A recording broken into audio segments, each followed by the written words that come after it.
అందరికీ నమస్కారం. నా పేరు రమ. నీతో చుంబనమే 10వ భాగం. రచయిత సునందారాం గారు. తిన్నావ తల్లి అంటూ మొదలుపెట్టిన అత్తాకోడళ్ల ముచ్చట్లు సాయంత్రం వరకు కొనసాగుతాయి. అప్పటికి సిద్ధు నుండి కాల్స్ వస్తుంటే కష్టంగా ఉన్నా సరే తన అత్తగారి కాల్ కట్ చేయలేక అలాగే మాట్లాడుతూ ఉంది. అలా ఎంతసేపు గడుస్తున్నా తన అత్తగారు మాట్లాడుతూనే ఉండడంతో అని ఊకొడుతూ అప్పటికే కట్ అయిన 100 మిస్డ్ కాల్స్ చూస్తూ టెన్షన్ గా గోలు కొరుక్కుంటున్న మధుని చూస్తున్న కుమారి గారికి విషయం అర్థమై తన చేతిలోని మొబైల్ ఆవిడ తీసుకుని మాట్లాడుతున్న తన చేతిలో మొబైల్ మధు చేతిలో పెట్టి వెళ్లి మాట్లాడమన్నట్టుగా సైగ చేస్తారు. హలో అక్క, ఏంటి మీ కోడలతో తప్పితే మాతో మాట్లాడరా మీరు అంటూ సురేఖ గారితో మాటలు మొదలుపెట్టి బయటికి వెళ్ళిపోతారు. మధుకి ప్రైవసీ ఇస్తూ హలో అన్న ఒక్క మాట మాట్లాడి సైలెంట్ గా ఉండిపోతుంది. అసలే మధు కాల్ బిజీ అని గంట నుండి వెయిట్ చేస్తుంటే ఎంగేజ్ వస్తూనే ఉండడంతో ఫోన్ పగలగొట్టాలన్నంత కోపంలో ఉన్న సిద్ధుకి ఇంతలో ఏదో కొత్త నెంబర్ నుంచి కాల్ వస్తుంటే ఎవరా అని అనుకుంటూ లిఫ్ట్ చేసి చెవి దగ్గర పెట్టుకుంటాడు. చెవిలో ఏదో తేనె పోసినట్టుగా అప్పుడే ఒక స్వరం మంద్రంగా హలో అని ఒక్క మాట తీయగా మాట్లాడి సైలెంట్ గా ఉండిపోవడంతో తనకు తెలుసుగా అది ఎవరిదో. తన ఒక్క మాటతో అప్పటి వరకు కలిగిన అసహనం పోయి పెదవుల్లో చిరునవ్వు వచ్చి చేరుతుంది. నవ్వుతూ హనీబీ అని పిలుస్తాడు. ఓ, అయితే నా హనీబీకి నా మీద బాగా కోపం వచ్చిందన్నమాట. ఎందుకో అది గంట నుండి కాల్ చేస్తుంటే ఎంగేజ్ వస్తూనే ఉంది. మరి నన్ను పట్టించుకోకుండా వేరే కాల్లో బిజీగా ఉన్నందుకు నాకు కదా కోపం రావాల్సింది బంగారం. మరి నా హనీబీకి ఎందుకు వచ్చినట్టు? మరి నేనేం మీ కాల్ ఊరికే అవాయిడ్ చేయలేదు. అత్తయ్య గారితో మాట్లాడుతున్నాను. మధ్యలో కట్ చేస్తే అత్తయ్య గారు బాధపడతారని మీ కాల్ని లిఫ్ట్ చేయలేదు. అంతేగాని మీరే రాత్రి నన్ను అన్నిసార్లు కాల్ చేసినా లిఫ్ట్ చేయలేదు అంటూ తన అలకకు కారణం చెప్పి మూతి తిప్పుతుంది. ఓ, అదన్నమాట తమరి అలకకు కారణం. ఏం చేయను బంగారం. మరేమో మన రాత్రంతా నువ్వు నాకు ముద్ర లేకుండా చేశావా?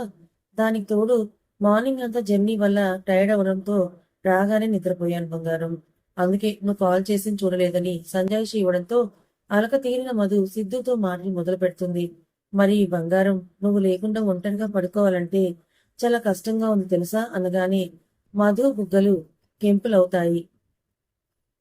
ఓ, అందుకే ఇంటికి వెళ్ళగానే గుర్రు పెట్టి నిద్రపోయి నేను కాల్ చేసినా కూడా తెలియనంతగా మత్తుగా నిద్రపోయారంటూ మూతి తిప్పుతుంది. బంగారం, ఒకసారి నీ అలిగిన ఫేస్ చూడాలని ఉంది. వీడియో కాల్ కనెక్ట్ చేస్తాను, యాక్సెప్ట్ చెయ్యి అని వెంటనే వీడియో కాల్ కనెక్ట్ చేస్తాడు. మధు కూడా ఒకసారి సిద్ధుని చూడాలని ఉండడంతో వెంటనే యాక్సెప్ట్ చేస్తుంది. మధుని చూస్తున్న సిద్ధు లెమన్ ఎల్లో శారీలో తన నిండుగా మల్లెపూలు పెట్టుకుని ఉన్న మధుని చూడగానే చూపు తిప్పుకోలేకపోతాడు. గుండెలపై చేతితో రాసుకుంటూ బంగారం, మిస్ యూ సో మచ్ ఫోన్లోనే మధుకి ముద్దులు పెట్టేస్తాడు. ఆ మాత్రం దానికే మధు సిగ్గుపడుతూ సిద్ధు వైపు చూడకుండా నేల చూపులు చూస్తూ అప్పటికే కెంపులైన తన బుగ్గలో మందారాలు పిలుస్తుంది. బంగారం, ఒకసారి చూడు అనగానే తన కళ్ళని మాత్రమే పైకెత్తి ఓరగా సిద్ధుని చూస్తుంది. ఆ బంగారం, ఇదేం బాలేదు. ఇలా దూరంగా ఉండి కూడా నన్ను ఇలా ఉడికిస్తే ఎలా చెప్పు? కంట్రోల్ చేసుకోవడం చాలా కష్టంగా ఉంది తెలుసా? వెంటనే ఇక్కడ మాయమైపోయి అక్కడ ప్రత్యక్షమయ్యి నా హనీబీ పెదవులు అందుకోవాలని ఉంది తెలుసా అంటూ మధు వైపే మత్తుకలతో చూస్తూ పెదవులని తడుముకుంటాడు. చీ, మీకు అసలు సిగ్గులేదు. మీరు ఇలా మాట్లాడుతుంటే నేను కాల్ కట్ చేస్తానంటుంది. ఓకే, ఆ పని చెయ్యి. నువ్వు కాల్ కట్ చేయగానే అక్కడ వాలిపోయిన నూరిస్తున్న పెదవులు రుచి చూస్తాను అనగానే నో, వద్దు సిద్ధు గారు. మీరు మీ ప్రాజెక్ట్లో ఎంత బిజీగా ఉన్నారో ఇందాక అత్తయ్య గారు చెప్పారు. నిన్న మార్నింగ్ వెళ్ళిన వారు నైట్ 2 గంటలకు కానీ ఇంటికి రాలేదంట కదా. ఆఫీస్లో కూడా మీరు వర్క్ అని ఇలా బిజీలో పడిపోతే సరిగ్గా తినట్లేదని అత్తయ్య గారు చెప్పారు. ప్లీజ్ సిద్ధు గారు, మీరు ఇలా చేస్తే ఎలా చెప్పండి? మీ ఆరోగ్యం ఏం కావాలంటే బాధగా అడుగుతుంది. కొన్ని రోజులు తప్పదు బంగారం. వన్స్ ఆ ప్రాజెక్ట్ కంప్లీట్ అయ్యాక ఎక్కడికైనా వెళ్ళి టైం స్పెండ్ చేయాలని నా ప్లాన్. సో దానికోసమే తిప్పలు. లేదంటే నేను వదిలి వారం రోజులు ఉంటారా చెప్పు? సరే సిద్ధు గారు, ఎక్కువగా స్ట్రెస్ తీసుకోకుండా టైంకి తిని వర్క్ చేసుకోండి. ఇంకా ఉండనా? మీకు వర్క్ ఉంటుందేమో కదా. బంగారం, ఒక ముద్దిచ్చి నా స్ట్రెస్ తగ్గించు అంటూ మూతిని ముందుకు పెడతాడు. మధు సిగ్గుపడుతూనే సిద్ధుకి ముద్దు పెట్టి టక్కున కాల్ కట్ చేస్తుంది. అది చూసిన సిద్ధు నవ్వుకొని వర్క్ లో పడిపోతాడు. మధు పుట్టింటికి వెళ్ళిపోవడంతో ఎలాగైనా ఛాన్స్ మిస్ చేసుకోకుండా సిద్ధుకి దగ్గర అవ్వాలని చెప్పిన కైలాష్ గారి ప్లాన్ ప్రకారం ప్రియా కూడా సిద్ధుతో పాటుగా ఆఫీస్కి వెళ్ళాలని ఎప్పుడో 10 గంటల వరకు నిద్రలేచే అలవాటు లేకపోయినా సిద్ధు కోసం కష్టంగా నిద్రలేచి ఆఫీస్ రెడీ అయ్యి కిందకొస్తుంది. అప్పుడే ఆఫీస్కి వెళ్ళడానికి హాల్లోకి వచ్చిన సిద్ధుని చూసి, బావా ఈ రోజు నుంచి నేను కూడా నీతో పాటుగా ఆఫీస్కి వస్తానంటుంది. ప్రియా వైపు ఒకసారి చూసిన సిద్ధు బాడీ టైట్ కి నీ లెంగ్త్ స్లీవ్ లెస్ ఫ్రాక్ లో ఉన్న ప్రియాని ఒకసారి చూసి నో అని ఒకే మాట చెప్పి ముందుకు కదులుతున్న సిద్ధుకి అడ్డంగా నిలబడి, ఏమైంది అల్లుడు? నా కూతురు కూడా బాగా చదువుకుంది, పైగా అమెరికాలో చదువుకొని మరీ వచ్చింది. ఊరికే ఉండడానికి కాదుగా, తనను కూడా నీతో పాటు మన ఆఫీస్కి తీసుకుని వెళ్ళు అంటూ అడ్డుపడతాడు కైలాష్. కైలాష్ గారి మాటలను లెక్క చేయకుండా ఆయన ఒక్క చూపుతో పక్కకు తప్పుకునేలా చేసి ముందుకు వెళ్తున్న సిద్ధుని చూస్తున్న తండ్రి కూతురులలో అసహనం మొదలై, చూస్తానల్లుడు, నువ్వు నా కూతురు నుండి ఎన్ని రోజులు తప్పించుకుంటావో అది చూస్తాననుకుంటూ ఇక సిద్ధు ఒప్పుకోడని తెలిసి వేరే వైపు నుంచి పావుల్ని కదపడానికి ప్లాన్ ని సిద్ధం చేసుకుంటూ అక్కడి నుంచి వెళ్ళిపోతాడు కైలాష్. వెళ్తున్న సిద్ధుని చూస్తున్న ప్రియ, చూస్తాను బావా, నువ్వు నా నుంచి ఎన్ని రోజులు తప్పించుకుంటావు చూస్తూ ఉండు, నిన్ను నా వాణ్ణి చేసుకుని తీరుతానంటూ కోపంగా అక్కడి నుంచి వెళ్ళిపోతుంది. ఆఫీస్ రెడీ అవుతున్న విజయ్ ముందు నించొని షార్ట్ బటన్స్ పెడుతూ, ఏవండి, మీ నాన్నగారి ప్రవర్తన సరిగ్గా ఉన్నట్టు నాకు అనిపించట్లేదండి అంటున్న అంజలి మాటలకు అద్దంలో చూసుకుంటూ తలదూకుంటున్న విజయ్ నవ్వుతూ, అనిపించటం కాదు, అదే నిజం. ఆయనకి కాస్త దూరంగా ఉండు. నక్కతోలు కప్పుకున్న మనిషితను. అవసరమైతే తన స్వార్థానికి మనుషుల్ని వాడుకొని వదిలేసే రకం. ఏదో ఆశించే ఇక్కడికి వచ్చాడు, అదేంటో ముందు ముందు తెలుస్తుంది కానీ ఆయనకు నువ్వు రెస్పెక్ట్ ఇచ్చి మర్యాదలు చేయవలసిన పని లేదు. ఎంత దూరంగా ఉంటే అంత మంచిది మనకి, మనకు పుట్టపోయే బిడ్డకి కూడా అంటూ అంజలిని దగ్గరికి తీసుకుంటూ చెప్తాడు. విజయ్ గుండెల మీదుగా తలపైకెత్తిన అంజలి, మరి మీరేమనుకోనంటే మీకు విషయం చెప్పాలి ఏంటన్నట్టుగా కళ్ళని చిన్నవిగా చేసి అడుగుతాడు. అది మరి మీ చెల్లి ప్రియా ప్రవర్తన సిద్ధు విషయంలో అంత బాగున్నట్టు నాకు అనిపించడం లేదండి అని విజయ్ కళ్ళలోకి చూస్తూ చెప్తుంది. ఏమైందన్నట్టుగా ఉంటుంది విజయ్ చూపు. ఏం లేదండి, సిద్ధుకి మృతం వెళ్ళినా కూడా ఇంకా సిద్ధుని కోరుకుంటున్నట్టుగా ఉంటుంది తన చూపు, ప్రవర్తన అంటూ విజయ్కి కోపం వస్తుందేమో అని భయంగానే చెప్తుంది. అంజలి మాటలకి విజయ్ కోపడకుండా చిన్న చిరునవ్వే సమాధానంగా ఇచ్చి అంజలి నుదుటి మీద ప్రేమగా ముద్దు పెట్టుకుని కిందకి వంగి తన బేబీ ని కూడా ప్రేమగా టచ్ చేస్తూ అక్కడ కూడా చిరు ముద్దుల్ని కానుకగా ఇచ్చి లోపల ఉన్న వాడికి తన ప్రేమను తెలిపి అక్కడ ఉండి వెళ్ళిపోతాడు. కోపం వస్తుందేమో అనుకున్న అంజలికి విజయ్ కోపం తెచ్చుకోకుండా నవ్వుతూ వెళ్ళిపోవడంతో ఆశ్చర్యం అనిపించి, ఏంటి విజయ్ గారు ఇలా చేశారు అంటే ఈయనకు అన్నీ తెలిసే సైలెంట్ గా జరిగే చూస్తున్నారా అంటూ ఆలోచనలో పడి తన పనిలో పడిపోతుంది.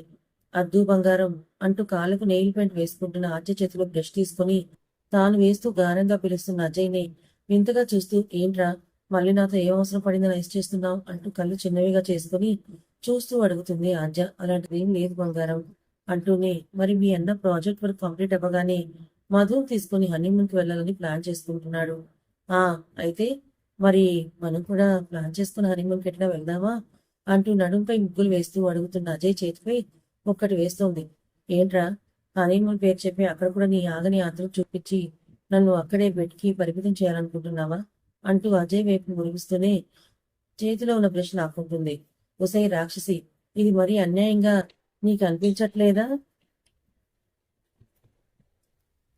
చిన్నపిల్లాడికి చాక్లెట్ ఇచ్చి వాడికి దాన్ని ఒక ముక్క రుచి చూపించి లాక్కున్నట్టుగా ఒక్కరోజు జరిగిన కార్యానికి నెల రోజుల నుండి నన్ను పస్తులు పడుకోబెడుతున్నావు కదే దెయ్యమా. అక్కడేమో మీ అన్న రాత్రి పగలన్న తేడా లేకుండా వాడు కష్టపడుతూ మమ్మల్ని కూడా కష్టపెట్టి గాడి చాకరీ చేయిస్తూ అర్ధరాత్రి వరకు ఇంటికి కూడా పంపించకుండా చావగొడుతున్నాడే. పోనీ మొగుడు ఆఫీసులో అర్ధరాత్రి వరకు కష్టపడి ఇంటికి వచ్చాడే, కాస్త వాడికి ముత్తిచ్చి ముచ్చట తీర్చి వాడి కష్టాన్ని దూరం చేద్దామని కూడా లేకుండా పక్కకి వస్తే కుక్కను తరిమినట్టు తను బయటికి తరిమి డోర్ లాక్ చేసుకుంటున్నావు కదే రాక్షసి అంటూ ఏడుపు మొహం పెట్టుకుని ఆర్జాను కాళ్ళు గడ్డాలు పట్టుకుని బ్రతిమలాడుతూ ఉంటాడు. ఒక గంట అజయ్ చేత బ్రతిమలాడించుకుని తన ఈగో సాటిస్ఫై అయిన తర్వాత చివరికి ఓకే చెప్తూ లాస్ట్ లో బట్ వన్ కండిషన్ అంటూ అజయ్ గుండెల్లో సునామీని రేకెత్తిస్తుంది. ఏంటి బంగారం అది అంటూ ఆద్య ఏం చెప్తుందా అని టెన్షన్ గా అడుగుతాడు. ఆ ప్రియా రేపటి నుంచి ఆఫీస్కి వస్తుంది, దాని మీద కన్నేసి ఉంచు. అది అసలు ఏదో ప్లాన్ ప్రకారమే ఆఫీస్లో జాయిన్ అయిందని నాకు అనిపిస్తోంది. లేదంటే పొద్దున అన్నయ్య దాన్ని ఆఫీస్కి రావద్దని చెప్పిన తర్వాత కూడా నాన్నగారి దగ్గరికి వెళ్ళి ఒప్పించి మరీ సిద్ధు చేత కూడా ఓకే చెంపించేసట్టు చేసుకుంది. అది అసలే సిద్ధు అన్నయ్య అంటే ఎప్పుడు చచ్చిపోతుంది. దానికి తోడు మధు కూడా ఊళ్ళో లేకపోవడంతో దాన్ని అవకాశంగా తీసుకుని ఆ తండ్రి కూతురు లేదో మాస్టర్ ప్లాన్ వేసి ఆ ప్లాన్ లో భాగంగానే ప్రియ ఆఫీస్కి వస్తుందేమో అనిపిస్తోంది. సో దాన్ని ఒక గంట కనిపెడుతూ ఉండు. అది అసలు ఏదైనా ఒక దాని మీద ఆశపడితే అది దక్కించుకోవడం కోసం ఎంత దూరమైనా వెళ్తుంది. సో బీ అలర్ట్ అంటూ సీరియస్ గా చెప్తుంది.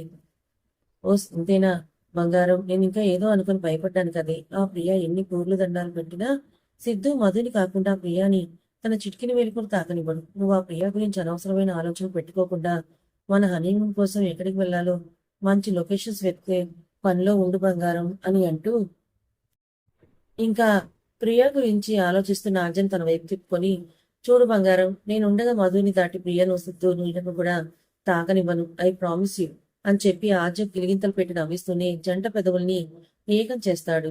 అరగంట ముద్దులో ఆర్జన్ మరో లోకంలోకి తీసుకుని వెళ్ళిన తర్వాత ఆర్జన్ ఇంటిపై ముద్దు పెట్టుకుని ఆఫీస్కి వెళ్తూ, చూడు బంగారం, నాకు తెలుసు నీకు మధు అంటే ఎంత ఇష్టమో. పైకి తన మీద కోపంగా ఉన్నా లోపల మాత్రం తనంటే నీకు కూడా ప్రేమ ఉంది. ఆ ప్రేమతోని మధు సిద్ధుల మధ్యలో ప్రియా వస్తుందేమో అని భయపడుతున్నామని అర్థమైంది. కానీ నీ అన్న సిద్ధుగాడితో అంత ఈజీ కాదుగా అని మనసులోనే అనుకుంటూ తన వైపే చూస్తున్న ఆద్యకు గాల్లో ఫ్లయింగ్ కిస్ ఇచ్చి తను సిగ్గుపడేలా చేసి నవ్వుకుంటూ వెళ్ళిపోతాడు. కానీ ఆద్య ఆలోచనలు మాత్రం మధు చుట్టూనే ఉన్నాయి. ఈ మధు అన్నయ్య అంటే ఇష్టం లేదని చెప్పి పెళ్లి ఆపించమంది. కానీ తన మాట వినకుండా అన్నయ్యకు తన మీద ఉన్న ప్రేమను దృష్టిలో పెట్టుకుని మధు మాటలు వినకుండా పెళ్ళైన తర్వాత తనే అన్నయ్య మీద చూపించే ప్రేమను చూసి ఇష్టపడటం మొదలు పెడుతుందని పెళ్లి జరిగేలా చేశాను. మధు అన్నయ్యని యాక్సెప్ట్ చేసిందా, అన్నయ్యతో లైఫ్ స్టార్ట్ చేసిందా? అలా జరగకపోతే ప్రియాకు వారిద్దరి మధ్యలోకి వెళ్లి సిద్ధు అన్నయ్యను తన వైపు తిప్పుకోవడం పెద్ద కష్టమేం కాదని భయపడుతూ మధుకి ఫోన్ కలుపుతుంది. హలో హలో హలో, ఎంతకీ ఫోన్ చేసి మాట్లాడేంటండి? సిగ్నల్ ప్రాబ్లమా అనుకుంటూ కాల్ కట్ చేయబోయేంతలో వినిపిస్తుంది టంగుమని ఏయ్ మధు అన్న గొంతు. ఆ గొంతు విన్న మధు మొదట ఆశ్చర్యపోయినా తర్వాత మాత్రం సంతోషంగా నవ్వుతూ ఎలా ఉన్నావు ఆద్య అంటుంది. అని మాత్రమే వస్తుంది అటు నుంచి. కొంతసేపు ఇద్దరి మధ్య కొనసాగిన నిశ్శబ్దం తర్వాత ఎప్పుడొస్తున్నావని మాత్రమే అతి కష్టం మీద అడగగలుగుతుంది. నేను వారం రోజులు ఇక్కడే ఉంటానని చెప్పే వచ్చాను కదా, నీకు కూడా అంటుంది అయోమయంగా. కానీ వీలైతే త్వరగా రా అని ఒకే ఒక మాట చెప్పేసి కాల్ కట్ చేస్తుంది. మధు తల కొట్టుకుని ఆ రోజు తర్వాత మళ్ళీ ఇన్ని రోజులకు ఆర్జ తనంతట తానుగా మాట్లాడుతున్నందుకు సంతోషిస్తూ అంజలికి ఆ విషయం చెప్పడానికి కాల్ చేస్తుంది. హలో అంజు అంటూ సంతోషంతో మరి కాస్త పెద్దగా వినిపిస్తున్న మధు స్వరానికి తను కూడా సంతోషిస్తూ, ఓ ఏంటి మా మధు మేడం చాలా సంతోషంగా ఉన్నట్టున్నారే, ఇంతకీ ఏంటి విషయం? ఏ అంజు, నీకు విషయం తెలుసా? ఇందాక ఆర్జ నాకు ఫోన్ చేసి మాట్లాడిందే, అది కూడా ఇన్ని రోజుల తర్వాత అంటూ ఎగ్జైటింగ్ గా నవ్వుతూ చెప్తుంది. ఓ అవునా, ఇదైతే మంచి విషయమే, కానీ ఇంతకీ ఏం మాట్లాడింది అని అడుగుతుంది తను కూడా ఎగ్జైటింగ్ గా ఫీల్ అవుతూ. పెద్దగా ఏం లేదులే, కానీ ఎప్పుడొస్తున్నావని మాత్రం అడిగి పెట్టేసింది. కానీ ఎందుకో తన వాయిస్ లో నా మీద ప్రేమతో పాటుగా నేనిచ్చిన సమాధానానికి కాస్త డిసప్పాయింట్ అయినట్టుగా అనిపించింది. ఎందుకంటావు? అవునా, ఏమో నాకెలా తెలుస్తుంది అని పైకని మనసులో మాత్రం ఏమై ఉంటుంది. తను కూడా ప్రియా గురించి ఆలోచించి మధుని అలా అడిగిందా అనుకుంటూ సర్లేవే, వీలైతే త్వరగా రా. అదేంటి నువ్వు కూడా త్వరగా రమ్మంటున్నావు, ఏమైందని అడుగుతుంది అయోమయంగా. అలాంటిది ఏం లేదులే, కానీ ఊరికి నిన్ను మిస్ అయ్యి అడిగాను అని చెప్పి ఇద్దరూ కలిసి ఊర్లో ఉన్న వాటి గురించి కబుర్లలో పడి ఓ 2 గంటల కాలాన్ని ఈజీగా తినేసి బాయ్ చెప్పుకొని కాల్ కట్ చేస్తారు. ఆర్జలాగే అంజలి కూడా త్వరగా రమ్మని చెప్తూ మాటల మధ్యలో ప్రియా బిహేవియర్ సిద్ధు విషయంలో కాస్త తేడాగా ఉందని ప్రియాతో ఎందుకైనా మంచి జాగ్రత్తగా ఉండమని చెప్పిన అంజలి మాటల గురించి ఆలోచనలో పడుతుంది మధు. నిజమే, ప్రియా సిద్ధు విషయంలో మా పెళ్లి తర్వాత కూడా మారినట్టు అనిపిస్తుండలేదు. పెళ్లి రోజు తనకు కాల్ చేసి చెప్పిన మాటలు గుర్తు చేసుకుంటుంది. ఆర్జతో మాట్లాడిన తర్వాత లోపలికి వెళ్ళిన నాకు, మేడం మీకే కాల్ అంటూ ఒకతను ఫోన్ తెచ్చిచ్చాడు. నాకా? ఎవరు అది? ఈ టైంలో అనుకుంటూ కాల్ లిఫ్ట్ చేసి హలో అనగానే, హలో మిస్ మధురిమ అంటూ వినిపించింది ఒక ఆడగొంతు. నేనే, మీరెవరు? నాకెందుకు కాల్ చేస్తారు? నా పేరు ప్రియా, నువ్వు పెళ్లి చేసుకోబోతున్న అబ్బాయిని ప్రేమించిన అమ్మాయిని. నాకు తెలుసు నీకు ఈ పెళ్లి ఇష్టం లేకుండానే జరుగుతుందని. నువ్వు ఈ పెళ్లి గురించి తప్పించుకోవడానికి నేను నీకు ప్లాన్ చెప్తాను. ఇప్పుడు నీకు ఫోన్ తెచ్చిచ్చిన అతను నీకు హెల్ప్ చేస్తాడు. అతనితో నువ్వు ఇక్కడ నుంచి బయటపడు. అతను నిన్ను ఒక 1 నెల రోజుల పాటు సేఫ్ గా చూసుకొని ఆ తర్వాత నిన్ను మీ ఇంట్లో వదిలిపెడతాడు. నేను ఈ లోపల సిద్ధు మనసు మార్చి తనను పెళ్లి చేసుకుంటానంటూ తన ప్లాన్ చెప్తుంది. ఆమె మాటలకి నేను సమాధానం ఇవ్వబోతున్నందులో సిద్ధు అమ్మగారు లోపలికి రావడంతో ఏం మాట్లాడలేకపోతారు. ఇంతలో లోపలికి వచ్చిన అతను కూడా ఏదో వర్క్ చేస్తున్నట్టు యాక్ట్ చేసి ఫోన్ తీసుకుని నేను బయట ఉంటానని నాకు సైగ చేసి బయటకు వెళ్ళిపోతాడు. ఆ తర్వాత సిద్ధు అమ్మగారు నాకు తనతో పాటు తెచ్చిన నగలను అలంకరించడానికి అక్కడే ఉండిపోతారు. ఈ లోపల గౌరీ పూజకు టైం అయిందని అందరూ ముత్తైదులు లోపలికి రావడం, నన్ను మండపానికి తీసుకెళ్లడం వెంటనే జరిగిపోయాయి. ఆ వెంటనే సిద్ధుతో పెళ్లి కూడా జరిగిపోయింది. అలా ప్రియ ఆ రోజు ఫోన్ చేసిన విషయం గుర్తు తెచ్చుకుంటూ, ఇంకా ప్రియ మాకు పెళ్లి జరిగిన తర్వాత కూడా సిద్ధుని కోరుకుంటోందా? నేను చాలాసార్లు గమనించాను. ప్రియా చూపులు ఎప్పుడు సిద్ధు మీదే ఉండడాన్ని. కానీ ప్రేమించానని చెప్పింది కదా. అంత త్వరగా సిద్ధుని మర్చిపోవడం కష్టమని నాకు తనని చూసిన ప్రతిసారి బాధగా అనిపించేది. కానీ ఏం చేద్దాం? సిద్ధుతో నా పెళ్లి జరిగిపోయింది కదా. ఇప్పుడు నేను మాత్రం ఏం చేయగలను? తన మీద జాలి పడడం తప్ప అని నిట్టూరుస్తుంది. కానీ మధుకి మాత్రం ఏం తెలుసు? ప్రియది తనని చూసి జాలిపడే క్యారెక్టర్ కాదని, ఎదుటివారే తనని చూసి భయపడేలా చేయగలిగేంత డేంజరస్ క్యారెక్టర్ అని. కథ ఇంకా ఉంది.